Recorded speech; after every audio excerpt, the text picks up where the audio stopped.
Exboat builder and carpenter Jeff Hobbs from New Zealand-based studio Room to Move was recently commissioned to build a special bespoke tiny house for local resident Briar Hale. The 23.95 square m 257.8 square feet house was built using structural insulated panel SIPs made from plywood and foam, recycled wood materials, and sports multiple off-grid solutions. Hobbs chose to build the home using 62 mm 2.45 in thick SIPs due to their lightweight, strength, durability, and excellent insulation qualities, and also meant that he had extra floor space to work with when designing the home's interior. The design was a collaboration between the owner Briar Hale and myself, but it really is her baby as she had a clear idea of what she wanted, Jeff Hobbs tells Gizmag. There are 8 different types of wood featured in this little house, most coming from recycled natives. The ground level of the home measures 16.75 square m 180.3 square feet and features a multi-purpose living zone, a large fully equipped kitchen, bathroom with a walk-in shower and composting toilet, a small office area and combustion fireplace. The living room is filled with natural light due to the inclusion of multiple large windows, a central skylight, and double glass doors which open out onto a wooden terrace.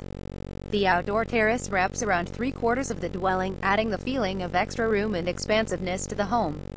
The tiny house also features an elevated loft bedroom, measuring 7.2 square m 77.5 square feet.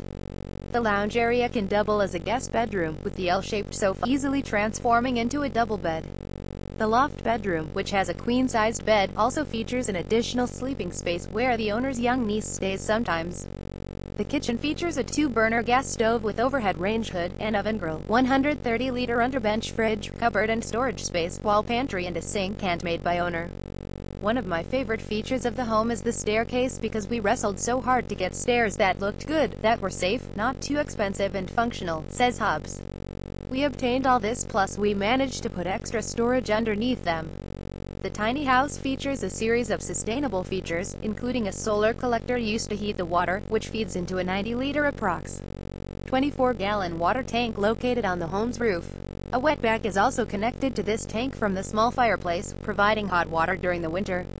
The water system is low pressure and is fed by a 110-liter 29-gallon header tank, says Hobbs. This means you use less water and the shower uses only 4 liters of water per minute.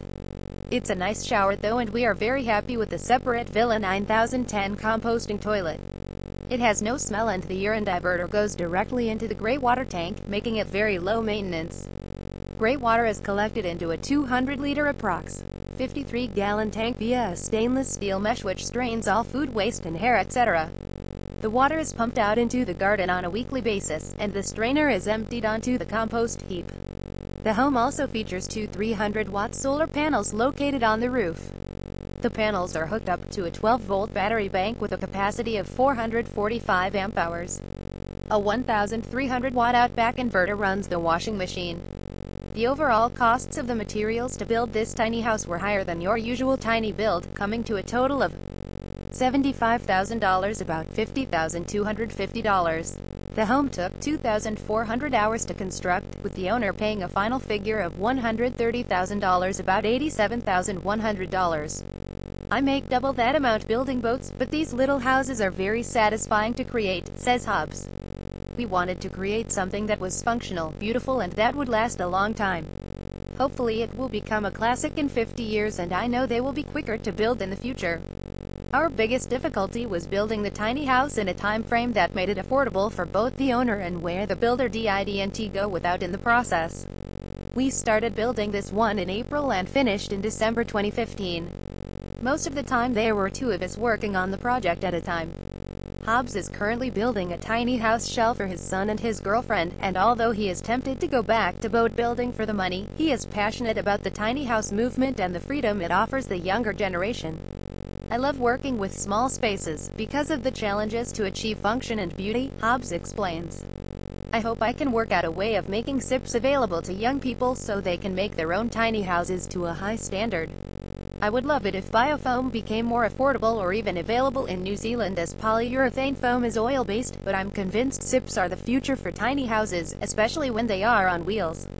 I'd like to be able to help in some way to make the tiny house movement become a practical and viable option for young people and for the older too. My hope is for urban tiny house villages, all self-sustainable, using gardens to deal with the gray water. View gallery 30 images.